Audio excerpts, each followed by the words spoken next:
নমস্কার বন্ধুরা, ডলি রন্ধনশালায় সবাইকে স্বাগত।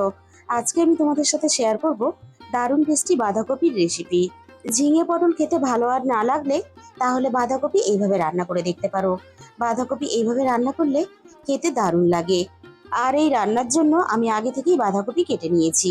এখন যেহেতু সারা বছরই বাঁধাকপি পাওয়া যায়, তাই খুব সহজেই কিন্তু তোমরা রান্নাটা করেও নিতে পারবে। আর এই রান্নার জন্য আমি আগে থেকে কড়াইয়ের মধ্যে প্রয়োজন মতো জল গরম হতে বসিয়ে দিয়েছিলাম। জলটা বেশ ভালোভাবে গরম হয়ে গেছে। এবার আমি জলের মধ্যে অল্প একটু হলুদ গুঁড়ো দিয়ে দেব।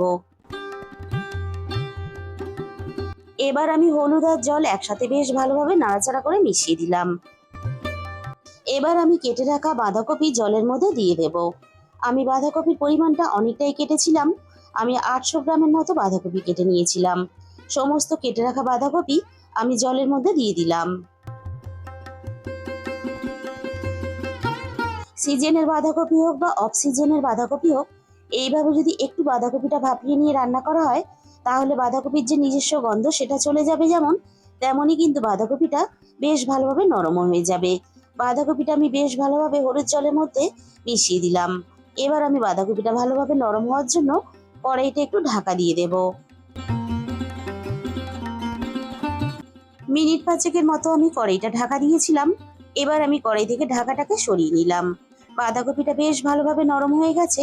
এর থেকে বেশি বাঁধাকপিটা ভাপালে তাহলে আবার বাঁধাকপিটা টক হয়ে যাবে।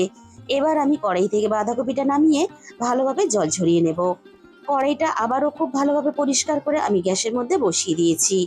এবার আমি কড়াইয়ের মধ্যে রান্নার জন্য প্রয়োজন মতো সর্ষের তেল দিয়ে দিলাম। তেলটা খুব ভালোভাবে গরম করে এবার আমি তেলের মধ্যে ফোড়নে দিয়ে দেব অল্প একটু গোটা জিরে। একই সাথে আমি এখানে দুটো তেজপাতা কুচি দিয়ে দিলাম। এবার আমি ফোড়নটাকে নাড়াচাড়া করে কয়েক সেকেন্ড ভেজে নেব, ফোড়ন থেকে সুন্দর মিষ্টি গন্ধ বেরোনো পর্যন্ত। ফোড়নটাকে আমি বেশ ভালোভাবে ভেজে নিয়েছি। ফোড়ন থেকে সুন্দর মিষ্টি গন্ধ বেরোনোর সাথে সাথে এবার আমি আলু ভেজে নেব। আমি আগে থেকে এই রান্নার জন্য একটা বড় সাইজের আলু আমি বেশ বড় করে ডুমো করে কেটে রেখেছিলাম। এবার আমি আলুটাকে নাড়াচাড়া করে বেশ ভালোভাবে একটু সময় নিয়ে ভেজে নেব। আর বাঁধাকপি রান্নার আলু একটু যদি বড় করে কেটে নেওয়া হয়, তাহলে রান্নাটা দেখতে ভালো লাগে। আলুটা আমি নাড়াচাড়া করে বেশ ভালোভাবে ভেজে নিয়েছি। এর থেকে বেশি আমি আর ভাজবো না। এই রান্নাটা আমি চিংড়ি দিয়ে করব। আমি এখানে আমার প্রয়োজন মতো কিছুটা চিংড়ি মাছ নিয়েছি। ছোট সাইজের চিংড়ি আমি রান্নাতে ব্যবহার করেছি। ছোট সাইজের চিংড়িটা দিয়ে রান্নাটা করলে তাহলে রান্নার স্বাদটা অনেক বেশি ভালো হয়। চিংড়িটা আমি আলাদা করে ভাজবো না, আমি চিংড়িটা আলুর সাথেই ভেজে নেব। এবার আমি রান্নার স্বাদ মতো লবণটা দিয়ে দিলাম। এই রান্নার জন্য চিংড়ি আলাদা করে ভাজার প্রয়োজন নেই, তবে তোমাদের যদি মনে হয় তাহলে চিংড়িগুলো আলাদা করে ভেজে নিতে পারো। আলুর সাথে আমি এবার চিংড়িটা নাড়াচাড়া করে বেশ ভালোভাবে ভেজে নেব। 3-4 মিনিটের মতো চিংড়িটা নাড়াচাড়া করে আমি ভালোভাবে ভেজে নিলাম। এবার আমি এখানে দিয়ে দেব 1 চামচ পরিমাণ থেতো করা রসুন। আমি এই রান্নাতে কোনো রকম কিন্তু পেঁয়াজের ব্যবহার করব না, আমি এই রান্নাতে শুধুমাত্র রসুনেরই ব্যবহার করব। একই সাথে আমি এখানে 1 চামচ আদা আর কাঁচা লঙ্কা বাটা দিয়ে দিলাম। আর এই রান্নাতে রসুনটা এইভাবে থেতো করে ব্যবহার করতে হবে, তাহলে রান্নার গন্ধটা খুব ভালো আসবে। এবার আমি আদা আর রসুনটা সবকিছুর সাথে নাড়াচাড়া করে একটু কষিয়ে নেব। আদা রসুনের কাঁচা গন্ধটা চলে গেছে।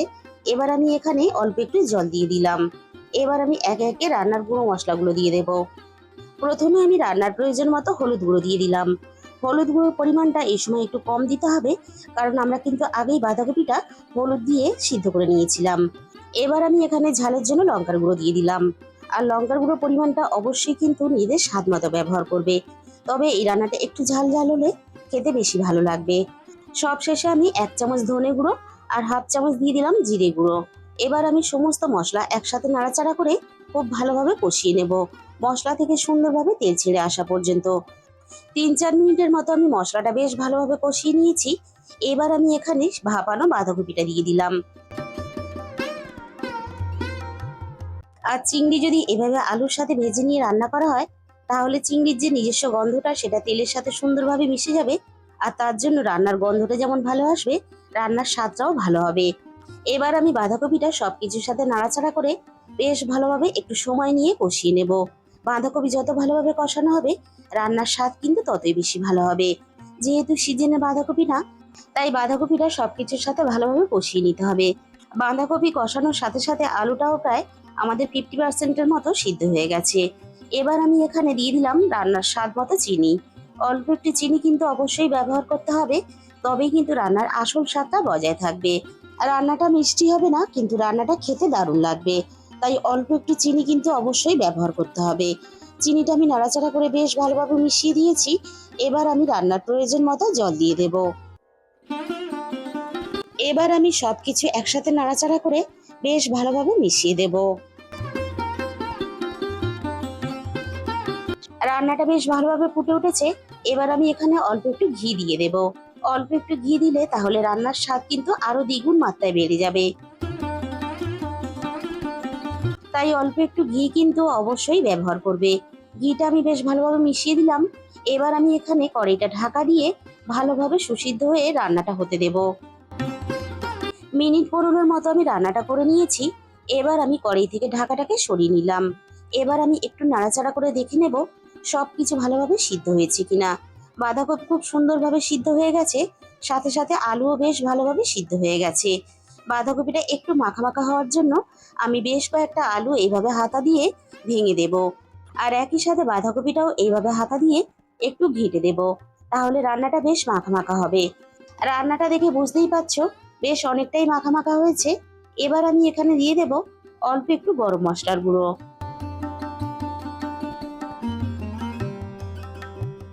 বন্ধুরা, তোমরা হয়তো চিংড়ি দিয়ে বাঁধাকপি অনেক রকম ভাবেই রান্না করে খেয়েছো, তবে একদিন হলেও এইভাবে রান্না করে দেখো।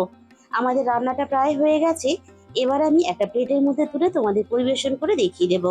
এইভাবে বাঁধাকপি রান্না করলে ভাত রুটি সবকিছুর সাথেই কিন্তু খেতে দারুণ লাগে।